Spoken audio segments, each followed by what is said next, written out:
नमस्कार मंडळी, आज आपण करणार आहोत वळवटाची खीर. आता तुम्ही पहिल्यांदा म्हणता वळवट म्हणजे काय? जुनी लोक असतील त्यांना माहिती असेल वळवट म्हणजे काय.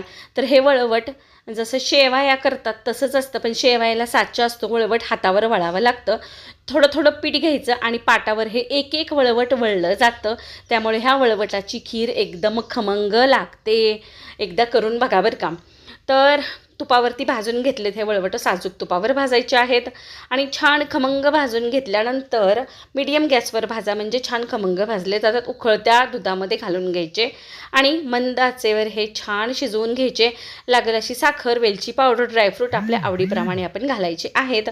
तर पूर्वी आम्ही ड्रायफ्रूट वगैरे घालत नव्हतं, फक्त विलायची पावडर, साखर आणि वळवटं. एकदम भन्नाट लागते ही खीर. नुसती खावा, चपातीसोबत खावा. एकदा नक्की करून बघा. केल्यानंतर कमेंट करा. चॅनलला अजून सबस्क्राईब केलं नाही का? आओ करा की मग पटकन. चला बरं.